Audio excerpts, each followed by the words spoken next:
하나님 말씀 출애굽기 1장 22절 애국 왕이 히브리 산파 십보라라 하는 사람과 보아라 하는 사람에게 말하여 이르되 너희는 히브리 여인을 위하여 햇산을 도울 때에 그 자리를 살펴서 아들이거든 그를 죽이고 딸이거든 살려두라.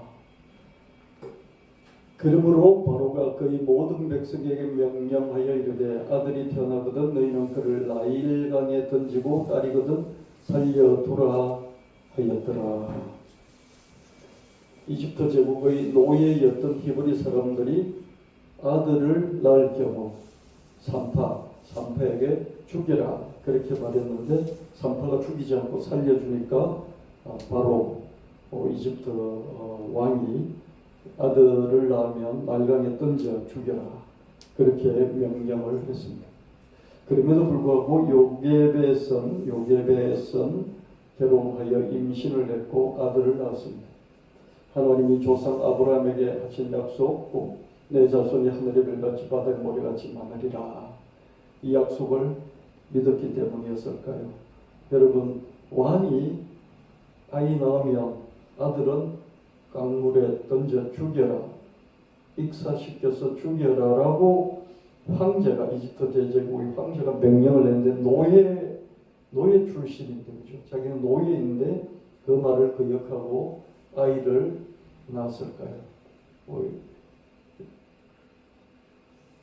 아들을 낳으면 강물에 던져 죽이라고 한 것은 출애굽기 1장에 나오는 말씀 1장 말미에 나오죠.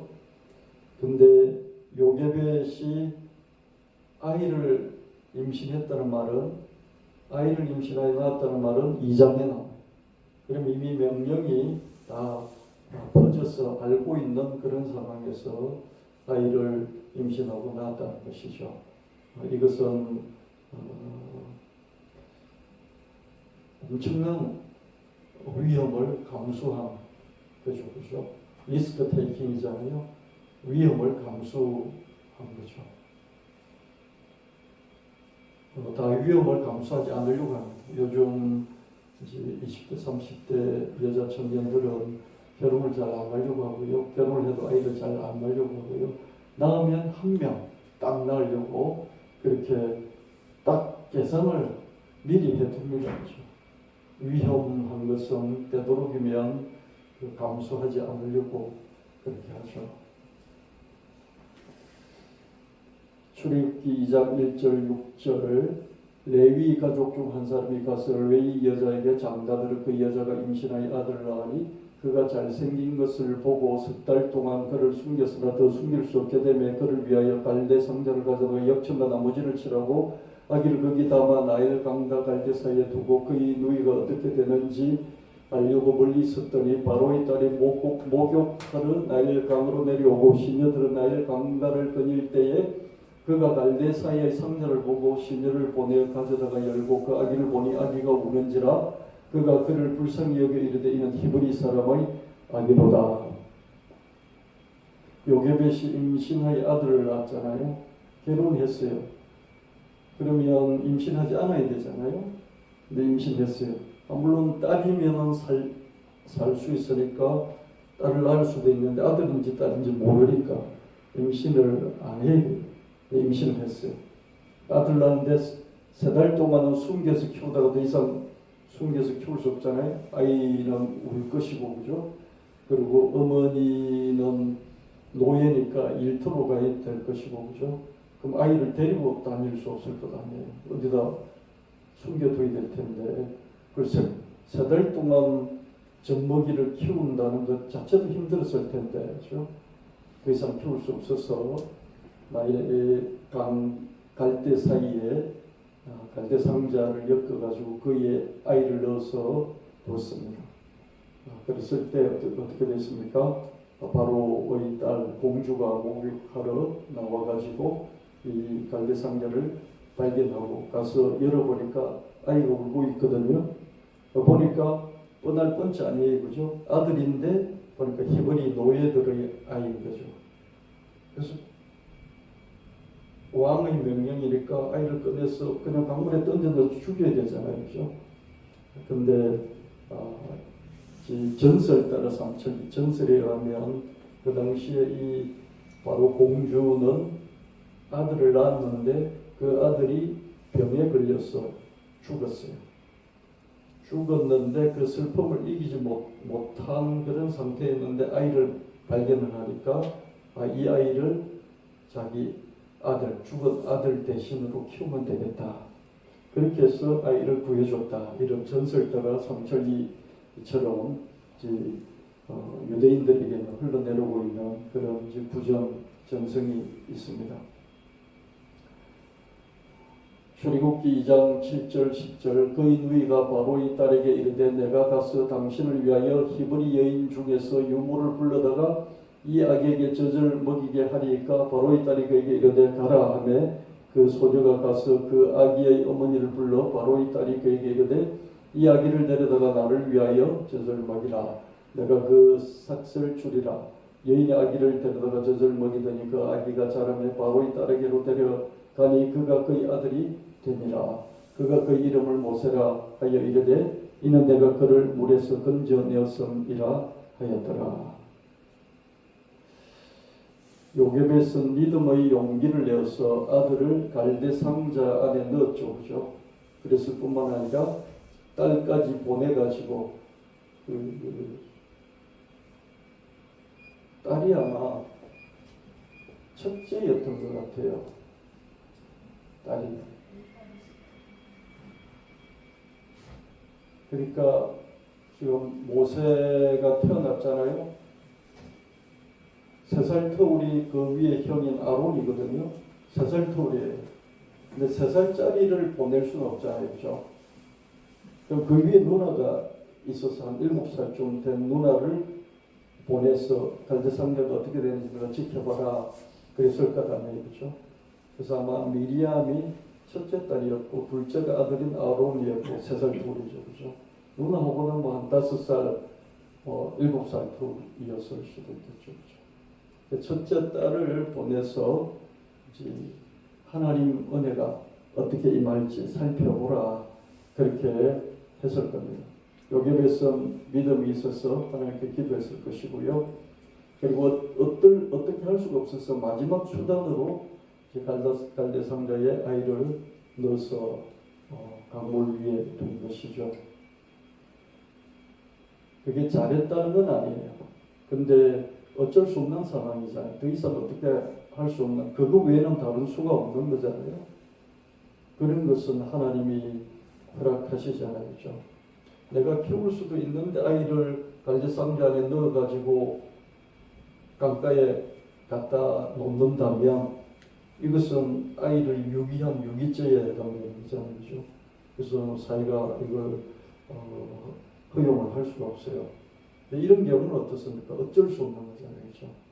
여러분, 그 자살도 보면 어쩔 수 없는 자살이 있잖아요. 그죠? 뭐, 계백 장군이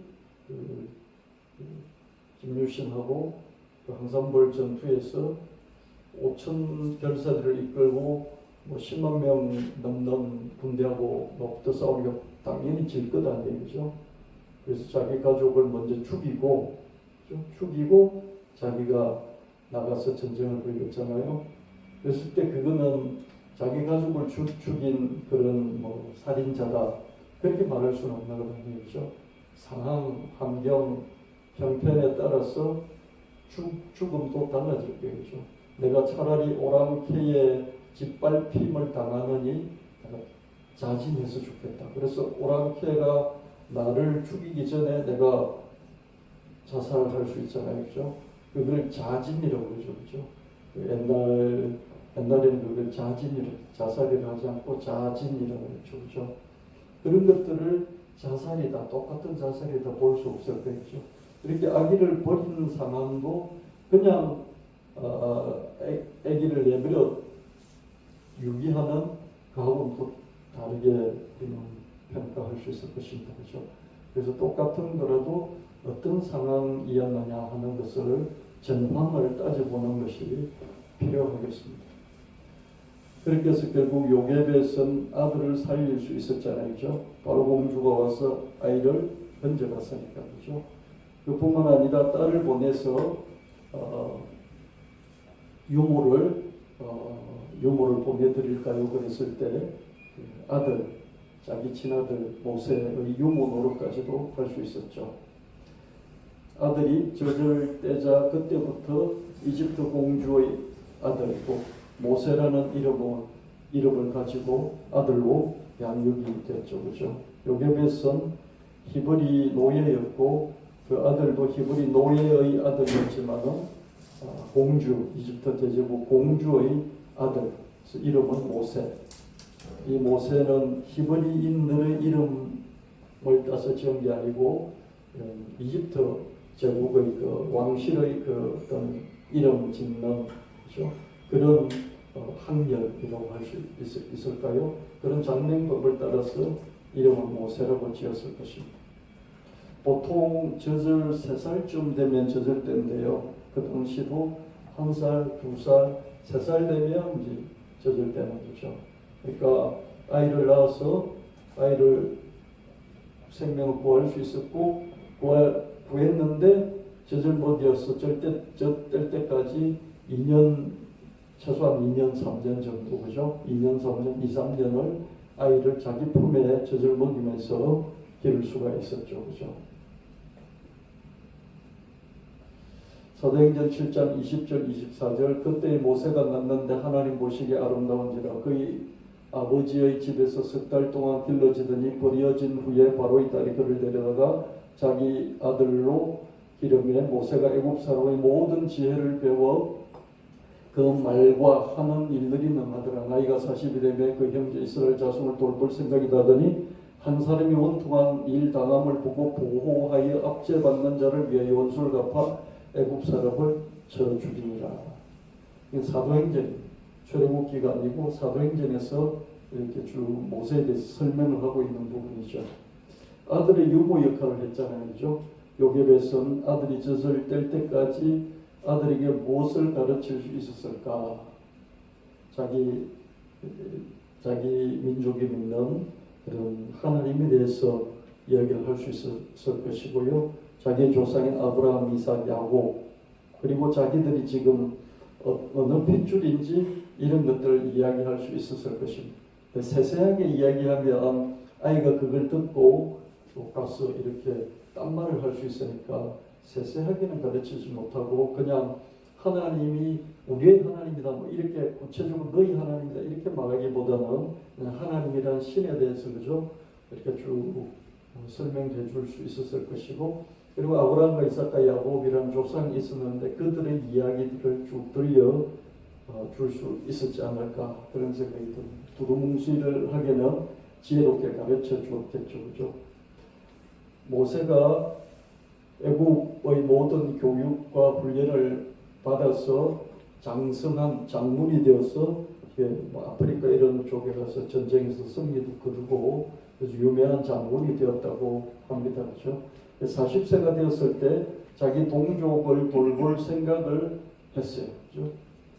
자기 자손이었던 자기와 똑같은 자손이었던 똑같은 조상의 자손이었던 히브리 노예들을 돌볼 생각을 했다는 것은 아마 어릴 때 그죠. 저때 때까지 아이가 42살 정도 되면 말귀를 알아듣거든요. 이렇게 소통이 된다고요. 그래서 하나님과 조상, 자기 민족 또 그런 쪽에 대해서 어머니가 가르쳐 주었지 않겠느냐 이렇게 봅니다. 자기 동족을 돌볼 생각을 했다는 것은 뭡니까? 자기 어머니가 젖될 때까지 가르쳐 주었을 것이다. 이렇게 유추해 볼 수 있는 것이죠.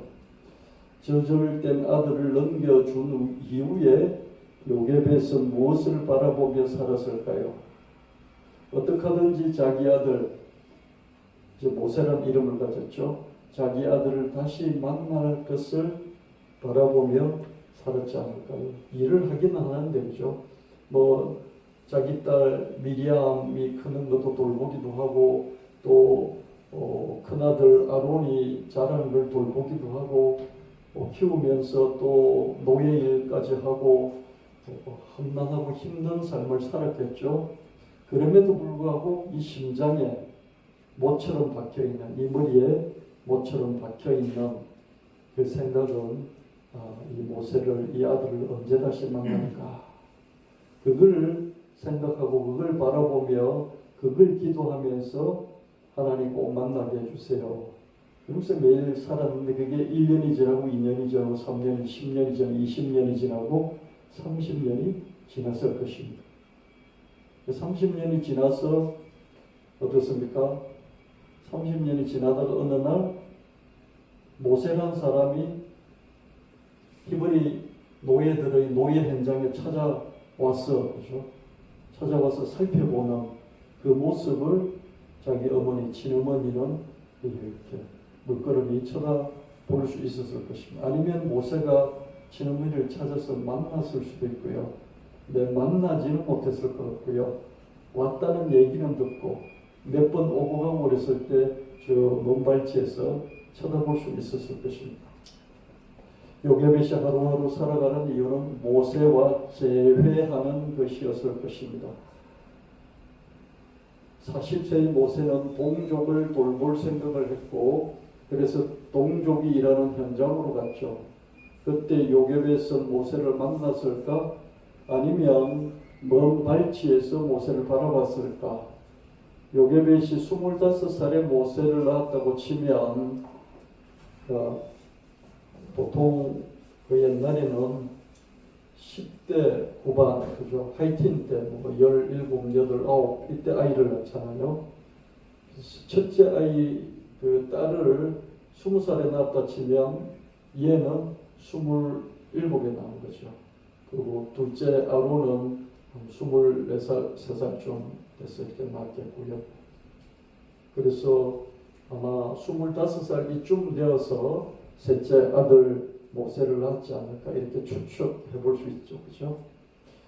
그렇게 한다면 모세가 40살 때 자기 동족을 찾아와서 친엄마를 만났든지 찾아서 만났든지 아니면은 와서 사람을 때려 죽였으니까 그죠? 애국 그 노예를 이렇게 관리하는 간수였겠죠. 그죠? 이집트인 간수였겠죠. 그 간수를 때려 죽이는 현장 많은 노예들이 봤을 거고요. 그래서 그 어머니도 그죠. 요게벳도 자기 아들을 먼 발치에서 바라볼 수 있었을 것 같아요. 그래서 37년간을 하루같이 기다리면서 만났을 것입니다. 그러나 재회에 다시 만난 것이 있었다 할지라도 어떻습니까? 그 순간은 아주 짧았어요. 왜냐하면 동족을 괴롭혔던 이집트 간수를 모세가 죽여버렸죠. 그죠? 죽여버리고 그게 들통이 나서 도망을 도피해야만 했기 때문에 자기 아들 한 번 만났다 할지라도 그냥 짧은 순간에 끝났을 것입니다. 출애굽기 7장 6절 7절에 모세와 아론이 여호와께서 자기들에게 명령하신 대로 행하였더라. 그들이 바로에게 말할 때에 모세는 80세였고 아론은 83세였더라. 3살 차이가 나죠. 그죠? 40세 됐을 때에 자기 핏줄이었던 히브리 노예들을 돌보아 자기는 왕족이니까 그죠? 유명한 장군이 됐으니까 돌봐줄 수 있을까라는 생각이 들어서 돌보려고 갔다가 이게 피끝 소시로 그죠? 피가 거꾸로 솟아오르는 자기 동족을 괴롭히는 그 이집트 간수를 보고 때려 죽였죠. 그죠? 그게 발각이 나서 모세는 도망을 할 수밖에 없었습니다. 그래서 미디안 광야로 이집트에서 한참 그 홍해를 건너가는 그 위쪽으로 미디안까지 도망을 가야 했습니다. 그러다가 80세에 그죠? 40년 후에 이집트에 있는 자기 히브리 동족을 다시 찾아왔죠. 하나님께서 모세를 만나시고 가라. 내 백성을 구원하라. 그래서 모세가 다시 오게 됐습니다. 이번에 방문은 끝장을 볼 때까지였죠. 그죠? 끝장을 본다는 게 출애굽할 때까지죠. 그때 요게벳이 살아있었다면 100세가 넘었을 것입니다.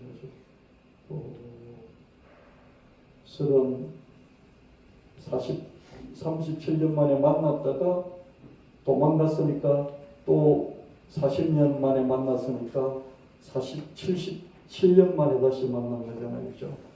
77년 만에 만났으니까 그때 뭐 20살이라 치더라도 어떻습니까? 97세가 되는 거죠. 그죠? 100살이 요게벳은 넘었을 것이다. 요게벳이 하루하루 살아가는 이유는 자기 아들과 다시 만나는 그것이었겠죠. 그죠? 이렇게 살아가는 이유가 있는 사람은 이 이유가 소멸될 때까지 믿을 수밖에 없고요. 또 꿈꿀 수밖에 없고요. 또 기도하면서 그 세월을 견딜 수밖에 없었습니다. 최소한 요게벳은 모세가 40살 때 찾아왔을 때 그때 원말치에서 모세의 얼굴이라도 뒷모습이라도 봤을 것이고요. 그리고 전설 따라 삼천리 유대인들의 그 전설에 의하면 80세의 모세가 왔을 때죠. 자기 어머니가 살아있었고 그 어머니를 데리고 출애굽을 했다. 이런 스토리들이 전해져 오고 있습니다. 그러면 장장 77년을 최소한 77년을 어떻습니까? 요게벳은 하루하루 아들을 만날 것이라는 것을 믿고 또 그 믿음이 지금 이루어지지 않으니까 계속 만나는 하루하루 꿈을 꾸고 그 꿈을 하루하루만 꿨겠습니까? 77년을 꾸면서 견뎌 세월을 77년의 세월을 견뎌낸 것이죠. 그죠? 그 지난주에 갈렙이 45년을 광야 떠돌면서 가나안 진입할 때까지 45년을 하나님의 약속을 붙잡고 믿고 꿈꾸고 견뎌냈듯이 요게벳도 견뎌낸 것을 볼 수 있습니다. 하나님을 제대로 믿는다면 하나님을 믿고 하나님 말씀을 믿고 말씀이 이루어질 때까지 붙잡고 그 이루어지는 것을 꿈을 꾸면서 그리고 이루어지기를 기도하면서 세월을 견뎌내는 것이죠. 참 어렵습니다. 세월을 견뎌낸다는 것만큼 어려운 것이 어디 있습니까? 그래서 다 포기를 하잖아요. 포기를 하는데 하나님을 믿는 사람은 하나님이 영원하시니까 내 믿음도 영원하신 하나님께 초점을 맞추고 계속해서 세월 속에서 버리지 않고 세월을 견디며 세월을 꺾으며 세월에게 굴복당하지 않고 세월을 이겨 나가는 것이죠. 여러분을 살아가게 하는 그 이유가 무엇입니까? 갈렙은 강한 땅을 차지하는 그것이 45년을 견디게 하는 그 이유였고요. 요게벳은 모세의 어머니 요게벳은 77년 이상을 견디는 그 힘이 아들을 다시 만나야 한다. 아들 꼭 만날 때까지는 죽지 않겠다. 만나야 내가 살아가는 그 이유가 아들을 만나는 것인데 그 만나야 하는 그 이유가 완전히 소멸될 때까지는 내가 죽을 수 없다. 그래서 세월을 이기는 것이죠. 죽을 수 없기 때문에 그 세월을 이기는 것이죠. 그래서 여러분이 살아가는 이유가 뭐가 있겠습니까? 여러분 믿음이 정말 대단하지 않고서는요 하나님을 위해서 살 수 없어요. 우리가 어떻게 하나님을 위해서 삽니까? 하나님이 나를 위해서 사는 것이죠. 그래서 대부분 100명 중에 99명은 하나님을 덕이 없고 그냥 내가 사는 거예요. 근데 간혹 예수님 닮은 사람들 있죠. 그렇죠? 하나님을 위해서 자기 생명을 드리는 이런 사람도 간혹 있습니다. 자기 생명까지는 못 드릴지라도 자기의 시간을 드리고 물질을 드리고 자기의 노력을 드리는 이런 사람들은 또 있고요. 그렇죠? 많지는 않지만은 있죠. 그렇죠? 그리고 100%는 아니지만 10% 20% 그런 사람들이 있습니다. 근데 대다수는 목사님 저도 그렇고요. 하나님을 등에 업고 하나님의 크신 손을 붙잡고 내가 살아가는 그 이유가 소멸될 때까지 살아가는 것이죠.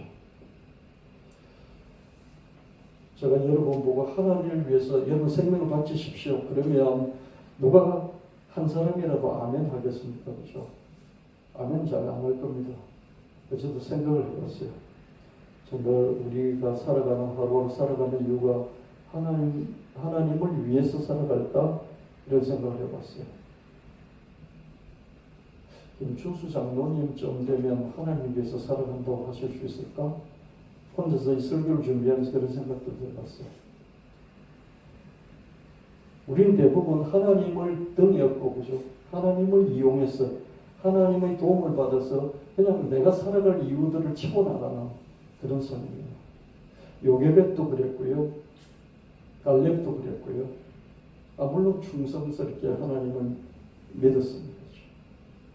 나중에 예수님의 삶이나 사도 바울의 삶이나 거기에 비교하면 또 다르죠. 사도 바울도 예수님 위해서 자기 삶을 드렸고요. 또 예수님도 하나님 아버지를 위해서 삶을 드렸잖아요. 목사들도 그렇게 하려고 목사가 되긴 했어요. 근데 그렇게 사도 바울처럼 살아간다는 것이 쉽지는 않습니다. 그래서 여러분에게 목사인 나도 내 생명을 예수님께 드리지 못하는데 여러분에게 여러분 시간을 하나님께 드리십시오. 물질을 드리십시오. 여러분 삶을 드리십시오. 그렇게 요구하지는 못하겠어요. 저도 못하는데 어떻게 여러분에게 요구를 하겠습니까? 그렇죠? 그러나 하나님을 믿으면서 나의 어려움이나 내가 살아가야 할 이유, 내 삶의 목적을 하나님의 도우심을 받아서 이루고자 하는 그 목적, 그 삶의 이유, 그것을 위해서 살아가는 것이 있느냐고 질문을 할 수 있겠죠. 간혹 너무 나를 키우느라고 고생한 아버지, 어머니를 위해서 내가 꼭 성공해야 되겠다. 내 성공할 이유는 우리 어머니 비행기 태워버려. 우리 아버지 나를 위해서 그렇게 험하게 고생을 했는데 자기 아버지가 험하게 고생한 것을 자식은 알잖아요. 목숨을 걸고 일하는 분들이 있어요. 이 빌딩 청소하는 분들이죠. 올라 줄타기 하고 그러다 얼마 전에도 줄타기 하다가 미끄러져 가지고 이렇게 사망하는 그런 경우도 있었지 않습니까? 그런 걸 그렇게 해서 돈을 벌어와서 나를 공부시키고 내가 하려고 하는 걸 밀어주는 그런 아버지를 보고 자란 아들, 딸이라면 생각이 어떨까요? 나는 아직 성공하지도 못했는데 우리 아버지는 환갑을 넘기고 70이 되고 80이 다 되라. 언제 돌아가실지도 모르겠어. 그때 마음에 불타오르는 것이 있다면 우리 아버지가 70대이기 전에, 우리 아버지 80대이기 전에 내가 꼭 성공해야 되겠다. 하나님 저를 성공시켜 주십시오. 그게 하루하루 그 아들이 살아가는 삶의 이유가 될 수도 있겠죠. 그죠? 이런 자식은 드물어요. 근데 그런 자식들이 간혹 있어요. 자기 부모가 얼마나 고생해서 목숨을 걸어가면서 돈을 벌고 그 번 돈으로 자기를 이렇게 밀어주는 걸 알기 때문에 그런 삶의 목표, 살아가야 할 이유를 갖는 자식들이 가끔 있죠. 그죠? 근데 엄마나 아버지는 많이 있죠. 그죠? 내가 모세를 만날 때까지. 내 아들 사무엘이 한 해 한 해 성전에서 자라는데 제 아들이 커서 제사장이 될 때까지 그러면서 자식을 바라보면서 살아가야 할 하루하루의 이유를 발견하고 살아가는 그런 부모들은 많이 있어요. 저 뒤에 있는 우리 주형진, 주형준 청년도 아버지 어머니를 위해서 내가 꼭 성공해야 되겠다. 이런 목표가 있으면 참 좋겠다. 이게 강요는 아닌데요. 그런 목표, 살아가는 이유가 있을 수 있겠죠. 그죠? 저는 잘 안 물어봤으니까.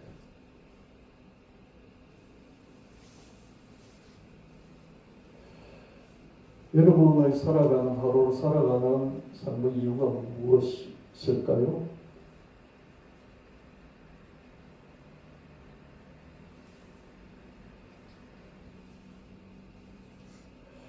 주형진, 주형준 두 청년이 나이 50대기 전에 아버지 어머니를 사랑하고 나이 60대기 전에 아버지 어머니에게 정말 효도하고 아버지 어머니의 마음을 다 알아서 정말 잘 모시는, 섬기고 모시는 그런 아들이 될 수 있을까 이런 생각을 해봅니다.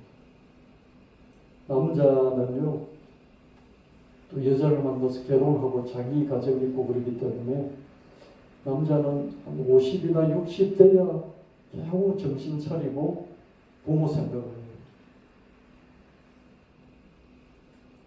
그래서 더딥니다. 딸들보다도 훨씬 더디죠. 아들 둘 낳은 우리 성도님 가정을 생각해 보면요, 아들은 키우는데 참 고생도 많이 해야 되고요,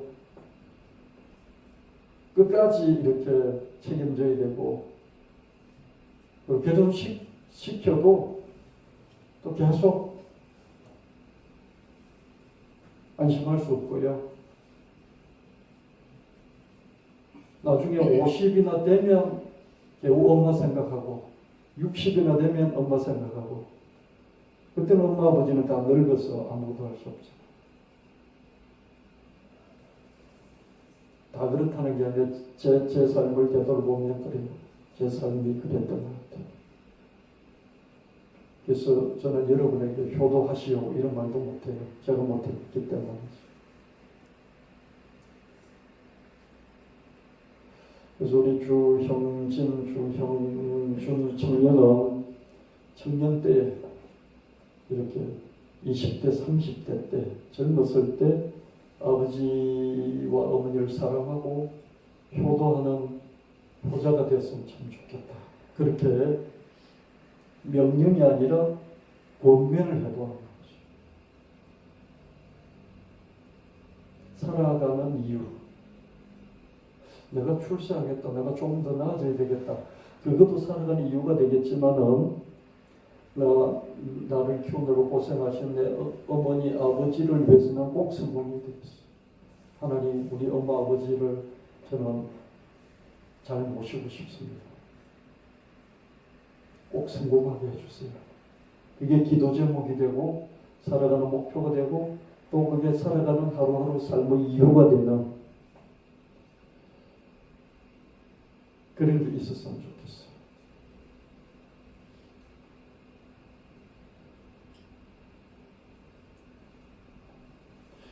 모든 부모들이 다 이렇게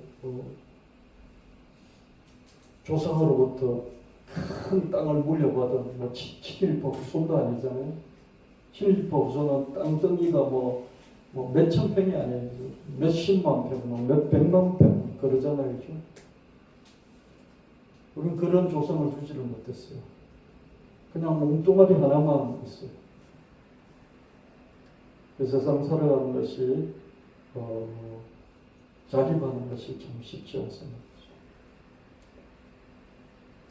우리 조문국 장로님도 저기 섬인가요? 섬은 아니죠. 저 남쪽에서 아버지 일찍 돌아가시고 어머니 이렇게 노점 자판하는데 거기 어머니 왔다 갔다 돌봐드리고 그러면서 학교 다니고, 그래서 여기 올라와가지고 이제 자립해서 결혼하고 직장 다니고 그러다가 좀 더 잘해봐야 되겠다 창업하고, 창업했는데 그 창업 동지들이 대부분 화재 나서 다 사망하셨잖아요.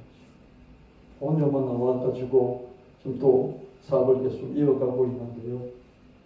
얼마나 그 과정들이 물려받은 것 없이 사업을 이어가야 되니까 힘들었겠어요. 그래서 형준이도 형진이도 그 아버지를 한번 더 많이 생각해 보는 그런 아들이었으면 좋겠어요.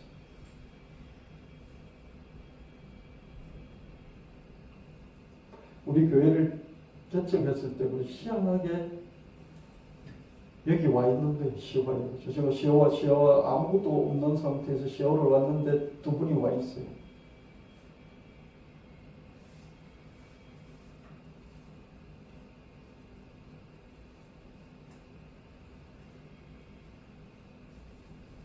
그래서 교회를 시작할 수 있었는데 그때 우리 주장로님의 누님이 목회를 하고 있었어요.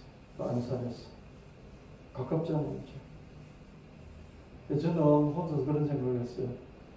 장로님이, 그때 집사님이 누나 교회에 가겠구나. 그 생각했어요. 가는 게 저는 당연하다. 이렇게 생각했어요. 근데 언제 갈까? 그랬었는데, 직장생활 열심히 해서 월급 받아서 11주하고, 그럼 계속 교회를 섬기는 거예요. 언제 갈까? 누나가 언제쯤 부를까? 아마 누나가 한 번쯤 불렀을지도 몰라요. 거기도 교회를 개척했으니까. 근데 계속 섬기시던 제가 언젠가 한번 이렇게 물어보기도 했던 것 같아요. 누님 교회에 가야 되는 것 아니냐. 근데 그쪽에서도 저는 고맙게 생각하는 게요. 그쪽에서도 오라고 이렇게 막 다그치지 않았지 않을까 싶고요. 뭐 오라고 이야기를 했더라도 그냥 중심 정하고 안 가시고 계속 섬겨서 지금까지 오셨죠. 그죠? 저는 그게 제 목표에 큰 힘이 됐어요. 진짜 힘이 됐어요. 얼마든지 핑계대고 갈 수 있잖아요. 안 그렇습니까? 우리 교회가 막 크게 부흥하는 것도 아니고 막 이렇게 잘 돼가는 것도 아니고 맨날 삐끗거리고 이런 상황에서 에이 이럴 바에 한번 옮겨야지. 옮길 핑계가 넘치잖아요. 이유도 충분하고요.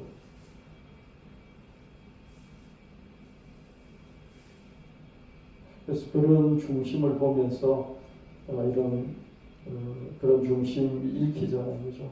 저는 제 목회도 힘들었지만은 그런 힘이 버팀목이 되어서 저도 여기까지 잘 올 수 있었어요.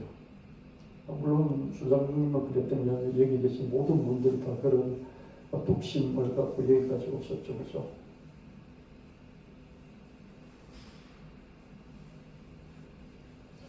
뭐 저를 그렇게 그런 마음이 들게 했다면 하나님도 정말 그런 마음을 갖고 계실 거다. 그래서 충성스럽게 인정하시고 또 하늘나라 갈 때까지 끝까지 지키고 돌보실 거다. 그래서 저는 확신합니다. 저는 그렇게 확신합니다. 그래서 우리 형준이도 야 우리 아버지가 그런 아버지였구나. 그런 아버지의 저런 중심, 기질 그걸 나도 물려받았다. 저도 두 친구가 한 번씩 교회도 빠지기도 하고 그랬지만은 저한테 목사님 꼴도 보기 싫어. 난 교회가 싫어. 그러면서 교회 안 나오겠다고 그렇게 말한 적이 한 번도 없어요. 그냥 교회를 빼먹는 것이지 주일 예배를 빼먹는 것이지 목사가 싫어서 교회가 싫어서 나는 저 교회 안 할래. 그런 내색을 그런 말을 한 번도 제가 들어본 적이 없어요. 그래서 고맙게 생각하고요. 자기 어머니는 주일 예배 안 오면요. 그래서 우리 교회 성도가 많지 않기 때문에 설교를 하다 보면 다 보이잖아요. 여러분 뭐 하는지 다 보이거든. 안 보려고 해도 보여요. 늘 이렇게 예배 동안에 한 5분, 10분 동안 이렇게 문자 보내고 있어요. 스마트폰. 형준이 잘 들어. 난 확인한 거 한 번도 없어. 좀 뭐 하시는 것이지 확인한 거 한 번도 없어. 근데 사업을 위해서 막 그걸 했다 치면 매주마다 그렇게 사업을 하실까요? 예배 드릴 때. 형준이 빨리 교회 와라고 문자를 보내지 않을까? 저는 그렇게 생각이 드는데. 매주 이렇게 자기 몸도 힘든데 자기 몸도 안 좋아가지고 힘든데 그죠? 요즘은 안 해. 요즘 잘 나오고 그렇게 매일 그렇게 주일 예배 때마다 한 5분씩 이렇게 이렇게 머리 숙이고 휴대폰으로 문자 보낸 것을 5년 넘게 한 것 같아요. 5년 넘게.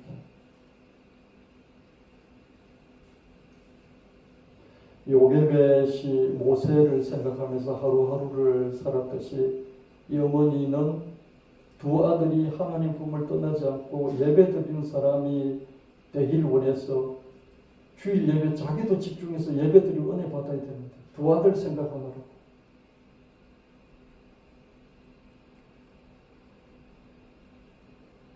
매주 그랬어요. 매주.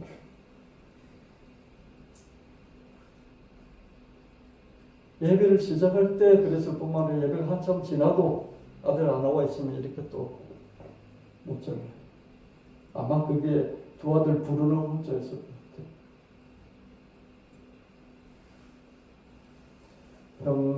형준이는 아버지 엄마를 생각하면서 꼭 성공해야 돼요.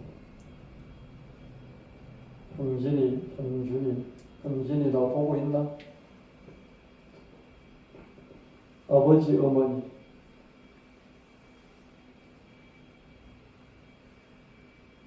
아버지 어머니도 물려받은 하나도 없어. 엄마도 아빠 일찍 돌아가시고 아버지도 엄마 아버지 너희들 할아버지 외할아버지 친할아버지 일찍 돌아가시고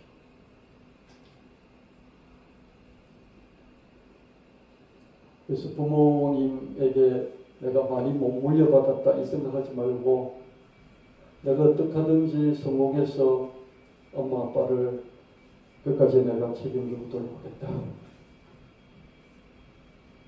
모세가 자기 동족을 돌보고자 하는 그 마음이 생겼듯이 모세의 살아갈 이유가 자기 동족을 돌보는 그런 마음이었듯이 그런 마음이 있었을 때 하나님 그 마음을 딱 붙잡고 모세의 그 마음을 붙잡고 40년이 지났어도 그 마음을 붙잡고 하나님 변함없이 그 마음을 들어서신 모세를 훈련시켜서 다시 이집트로 보내신 걸 볼 수 있어요.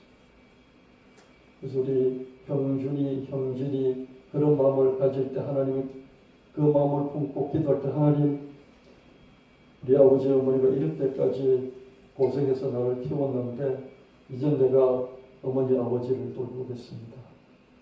내가 더 크게 성공하겠습니다. 그런 마음을 품고 한 번이라도 기도하면 하나님 그 마음을 딱 붙잡아 주시고 모세는 자기 동족을 지키려고 이집트 간수를 쳐 죽이는 그런 위험을 감수했어요. 그게 자기 마음에 있는 그 중심을 드러내서 하나님 앞에 증명을 하는 거예요.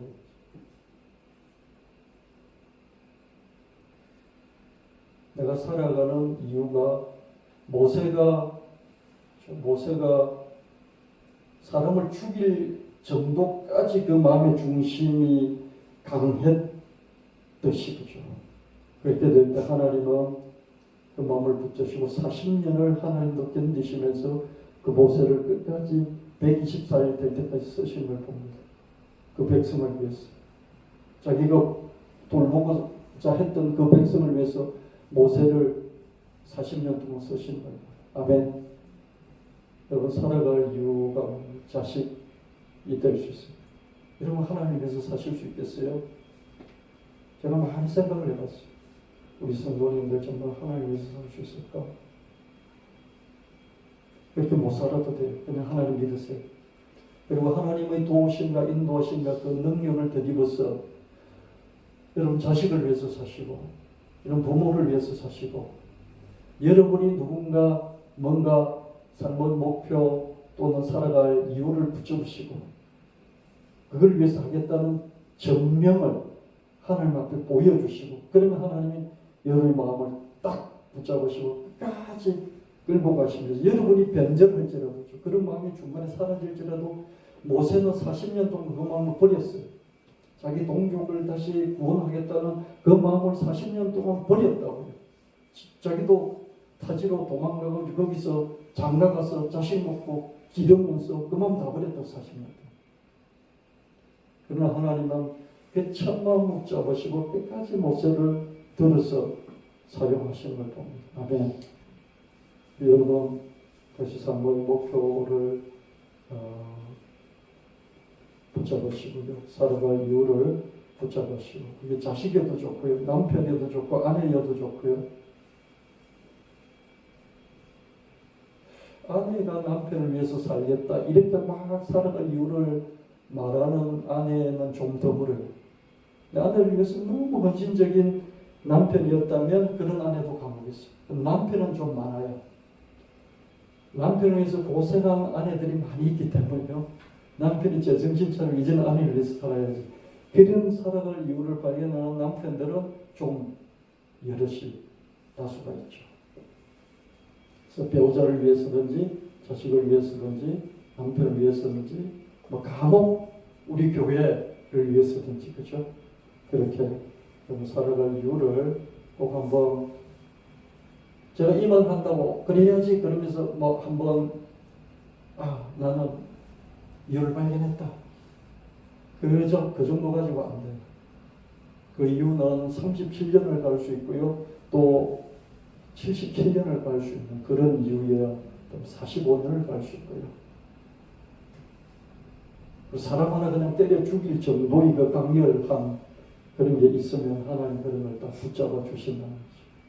그 정도는 아닐지라도 여러분 좀 강한 내 삶의 이유 발견하시는 그런 은혜가 있게 되시기를 예수님으로 축원합니다. 아멘. 찬양 한번 들어보도록 하겠습니다. 여러분 제가 가사를 만들고 인공지능으로 1번부터 58번까지 만드는데 원하는 게 안 나와요. 이런 거 써볼 수 없잖아요. 너무 흐려가지고. 그래서 130번까지 만드는데도 안 나왔어요. 그래서 최근에 187개까지 만들었어요. 요거 다 한 번씩 들어보려면요 2, 3분씩 걸려요. 이제 여러분에게 찬양 한 편을 가져오는 게 가사 만드는 데 많은 시간이 필요하고요. 그리고 가사를 좀 꼭 하나를 이렇게 선택할 때까지도 시간이 많이 걸립니다. 그래서 제가 가져와서 여러분에게 드리는 것은 요리 재료를 드리는 것이 아니라 요리에서 내가 먹기만 하면 되는 걸 우리에게 전해주시는구나 이렇게 생각하시고요. 좀 귀하게 잘 이렇게 받아들일 수 있으면 좋겠습니다. 예. 꽃바람도 있는 거야. 성령님이 바람처럼 임하신다고 그러지만 성령이 물과 같은 성령, 불과 같은 성령, 또 바람과 같은 성령을 비유를 하잖아요. 이런 걸 상징이라고 해요. 성령을 표현할 길이 없어서 세상에 있는 우리가 잘 아는 것 가지고 성령님에게 갖다 붙인 그걸로 표현을 하는 이런 걸 상징이라고 그러죠. 상징 비유라고 그러잖아요. 성령이 바람처럼 임하시는데 어떤 바람처럼 임하시는 것일까? 태풍처럼 휘몰아치시면서 임하시고 우리는 대부분 이렇게 생각하죠. 오순절마다 다르면 급하고 강한 바람 그러잖아요. 급하고 강한 바람. 그렇죠? 그러나 태풍만 바람이 되냐? 미풍도 바람이지. 맞습니까? 우리 안에 지금 바람이 불고 있어요? 안 불고 있어요? 불고 있어요. 그렇죠? 공기가 바람의 원점이잖아요. 원점은 공기예요. 그렇죠? 그 공기의 흐름이 바람이잖아요. 그렇죠? 그래서 미풍도 있고 태풍도 있고 그렇죠? 해오리 바람. 그렇죠? 해오리 바람 휘몰아치는 거죠. 그렇죠? 이 해오리 바람이 있다면 실바람도 있죠. 실바람 뭐예요? 실처럼 가늘하게 이렇게 가는 그 바람이겠죠. 그렇죠? 그 다음에 칼바람이 있다면 그렇죠? 겨울에 칼바람이 있잖아요. 그렇죠? 칼바람이 있고 바깥에는 칼바람이 불고 있고 이 문풍지 사이로 이렇게 황소바람이 들어. 저도 어릴 때 황소바람이라는 말 들어봤거든요. 이게 조그마한 문풍지 사이로 어떻습니까? 황소가 한 마리 들어오듯이 바람이 그렇게 세차게 들어옵니다. 황소바람. 그렇지만 꽃바람도 있죠. 그렇죠? 꽃바람은 이제 개나리 피고 진달래 피고 목련이 피고 그럴 때 부는 바람이 꽃바람이죠. 그렇죠? 네. 돌개바람처럼 갑자기 심한 사람. 돌개바람이 돌개바람은 이런 어떤 지역에서 휘몰아치면서 짧은 순간에 휘몰아치는 바람을 돌개바람이라고 그러죠. 그렇죠? 돌개바람처럼 갑자기 회심한 사람이 있어요. 그렇죠? 회심은 돌이키는 마음이죠. 그렇죠? 지금까지 예수를 안 믿고 하나님을 거역하다가 갑자기 돌아서서 하나님을 회심을 이걸 성령으로 거듭난다고 그러죠. 그렇죠? 성경에서는 성령으로 하나님의 말씀을 듣고 성령으로 거듭난다. 이걸 다른 말로 회심이라고 합니다. 회심, 마음이 돌이키는 것이죠. 그죠? 이 회심은 갑자기 돌개바람을 불듯이 회심한 사람도 있고요. 산들바람처럼 살며시 회심한 사람도 있어요. 산들바람이 산들 이렇게 불면서 내 이마에 있는 땀을 이렇게 스치고 지나가는데 어떻습니까? 기분은 좋은데 이게 바람인지 뭔지 크게 느끼지는 못하는 이런 바람이 있잖아요. 이렇게 살포시 지나가는 이 바람처럼 하나님을 믿는 사람이 있어요. 조용히 그냥 어느 날 하나님 믿어가는 사람이 있어요. 시끌벅적하게 믿는 게 아니죠. 강한 감정을 부러워하지 마, 기죽지 마. 여러분, 이 교회마다 그죠? 돌아다니면서 감정을 막 천국 봤다, 예수님 만났다, 뭐 음성 들었다, 뭐 병이 났다 그러면서 감정하는 사람들이 있어요. 이런 감정하는 사람을 부러워하지 마. 이런 감정하는 사람은 뭡니까? 이런 겨울바람을 만났든지 칼바람을 만났든지 태풍을 만났든지 이런 사람, 이런 성령을 만납니다. 바람은 바람인데 태풍 같은 이 바람의 성령, 이런 돌개바람 같은, 겨울바람 같은, 칼바람 같은, 황소바람 같은 이런 성령을 만난 것이죠. 그죠? 부러워하지 마, 기죽지 말라. 기죽지 않을 수가 없어요. 나는 성령을 이렇게 이게 실바람인지 산들바람인지 무슨 미풍인지 뭐 성령이 온 것 같기도 하고 안 온 것 같기도 한데 저는 무슨 태풍을 만났다고 떠들고 막 왁작지껄하니까 부럽잖아요. 그죠? 하나님이 나 차별하나? 저런 태풍 같은 성령이 마시고 나는 이렇게 온지도 안지는 모르겠고 그죠? 그렇게 감정이 한 10년 동안 한국 강단을 시끄럽게 만들었어요. 이런 사람들은 어떻습니까? 강하지, 이 바람이 강하지 않으면 돌이킬 수가 없었을 거죠. 이렇게 가벼운 건 어떻습니까? 살짝 돌리면 되겠죠. 이렇게 이런 건 어떻습니까? 돌리려면 그죠? 강한 힘이 있어야 돌릴 수 있죠. 그죠? 그래서 강하게 돌린다는 건 뭐예요? 성령이 강하게 임하신다는 것은 강하지 않으면 회심도 안 할 거니까 강하게 임하는 거예요. 얼마나 인생을 막 살았으면 태풍 같은 게 임해야만이 하늘을 믿겠어요. 그렇죠? 가만히 따지고 보면 어떻습니까? 흉악하게도 살았나 보다. 이런 사람이에요. 그렇게 강하게 감정하는 사람. 그래서 제가 이렇게 해석을 넣은 거죠. 야, 부러워하지 마. 목사가 이렇게 설교를 해주고 해석을 해줬으면 참 좋았을 뻔했어요. 저도 청년 때 그죠. 저런 사람은 사실 우리끼리 말인데 얼마나 험악하게 살았으면 성령이 저렇게 강하게 했어야만이 돌이킬 수 있었을까. 여러분 부러워할 게 못 됩니다. 이렇게 해줬으면 참 좋았을 뻔했어요. 근데 그런 사람 세워가지고 어떻습니까? 뭐 힘으로 치게 막 하면서 여러분도 그렇게 하시고 이렇게 되니까 그죠? 여러분 그렇게 강하게 살아온 사람이 아닌데 말이죠.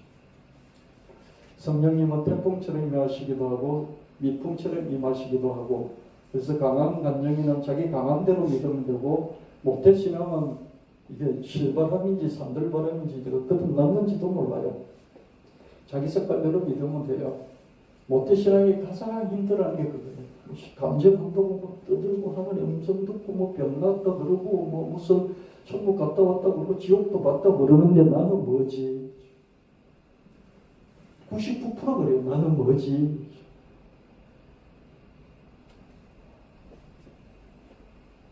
근데 성령으로 말씀을 듣고 예배당에 계속 다니면서 하나님께 기도하고 진심을 내고 성령을 거듭난 거예요. 근데 실바람이나 뭐 산들바람쯤 되니까 자기도 모르는 거죠. 근데 마음속은 어떻습니까? 되게 부러워하고 있어요. 그런 사람 부러운 거죠. 지금도 강한 성령 체험을 하길 원하는 모태신앙인들 많아요. 이미 성령 체험에서 거듭났는데 성령님은 큰 교회도 임하시기도 하고 작은 교회에 임하시기도 하지. 큰 교회는 자기 빛깔대로 행하면 되고 믿고 행하면 되고 작은 교회도 자기 빛깔대로 믿고 행하면 되는 거지. 큰 교회 덩치를 부러워하지 마. 기죽지 마. 큰 교회 집회들, 큰 교회 세미나들, 큰 교회 컨퍼런스들, 큰 교회 프로그램들 너무 많죠. 그렇죠? 그게 목사들도 기웃거리고요. 얼마나 작은 교회 목사들이 큰 교회 집회나 큰 교회 컨퍼런스, 큰 교회 무슨 목회자 세미나 근데 많이 돌아다니지 몰라요. 기웃거리고 다 시간 낭비예요. 안 맞아요. 자기에게도 안 맞고 자기 교회 성도들에게도 안 맞는 거예요. 그 세미나, 집회, 컨퍼런스 이런 것들이 프로그램도 안 맞고요. 작은 교회는 안 맞는 대외의 가시용일지도 몰라. 우리 교회 이만큼 컸어. 한국 교회를 좀 성교해. 그래서 교책교회 작은 교회 목사들 불러가지고 이렇게 하면 성공합니다. 그렇게 해서 뭔가 판을 벌리고 세미나를 하고 오는 분들에게 밥도 주고 교재도 주고 뭔가 이렇게 막 그러면 한국 교회를 섬긴다는 거죠. 그런 자부심을 가질 수 있잖아요. 우리는 이만큼 한국 교회를 섬겨. 이런 게 나는 대외화시입니다. 대외적으로 그냥 홍보하는 자기 교회 홍보하는 거예요. 저는 이렇게 생각합니다. 그래서 저는 작은 교회를 섬기는 그런 성도들, 작은 교회 목사들 생각하면서 이 찬양을 만들어봤어요. 작은 교회는 작은 교회다운 길을 가면 되는 거예요. 태풍만 바람이더냐 미풍도 바람이지 해오리 바람이 있다면 실바람도 있고 칼바람이 있다면 꽃바람도 있는 거야. 칼바람처럼 강하게 해오리 바람처럼 태풍처럼 강한 것만 성령이 임하시는 게 아니고 좀 꽃바람 같은 그런 성도도 있고 꽃바람 같은 실바람, 산들바람 같은 그런 교회도 있는 거예요. 그렇게 성령이 그런 다양한 바람으로 임하시는데 우리 성김 되나? 아멘. 네. 그 다음에 주인공이 될 수 있나요? 이것도 작은 교회 성도들을 생각해서 목사들을 생각해서 만들어봤어요. 나는 아이돌 가수가 아니고 유명 배우도 아니에요. 심지어 무명 가수도 무명 배우도 아니에요. 그저 작은 동네 아주 작은 교회를 다닐 뿐이에요. 저보고 자꾸 어느 교회 목사냐고 자꾸 물어보는 그런 사람들이 있어요. 그러면 작은 동네 아주 작은 교회를 섬기는 목사입니다. 그렇게 해요.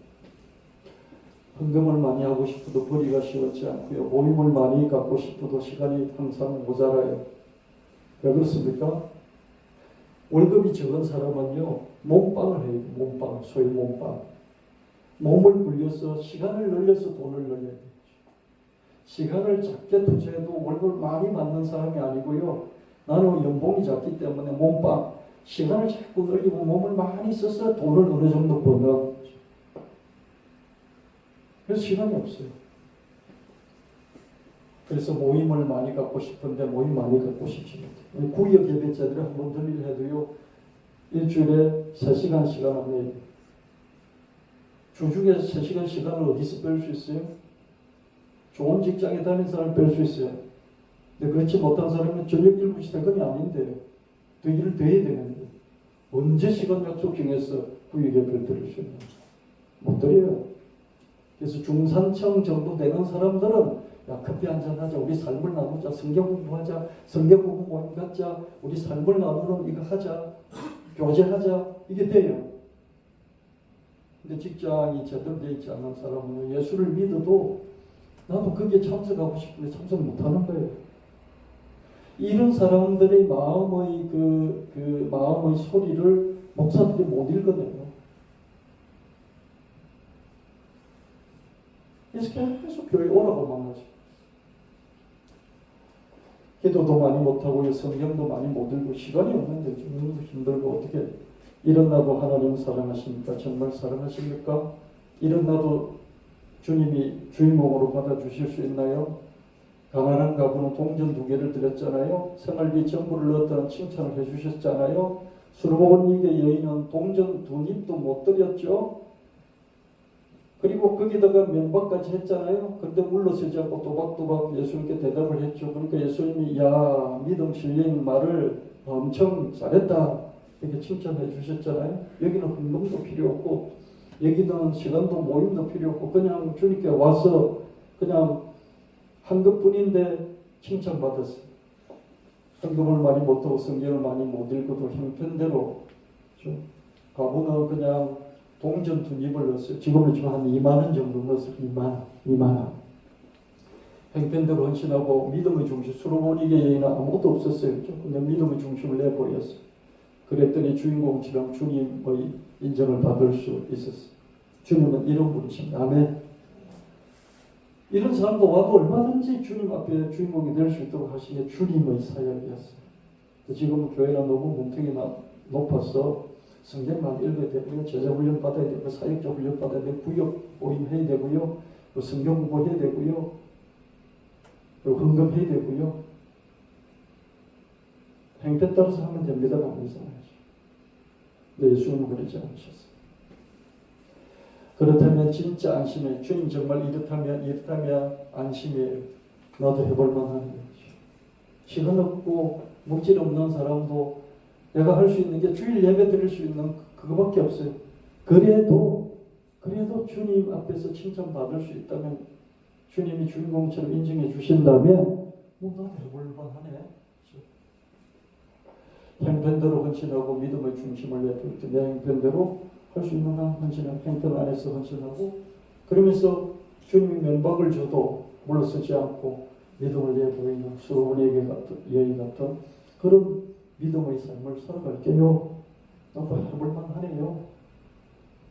이런 게 가능한 작은 교회 목사도, 작은 교회 성도도 이런 태풍 같은 그런 큰 집회하면서 와 여기 성령이 계시다, 그게 속지 말고, 작은 교회도 또 작은 교회 성도들도 주인공처럼 예수님은 얼마든지 여러분을 대하신다, 그 믿음을 여러분 갖게 되시기를 예수님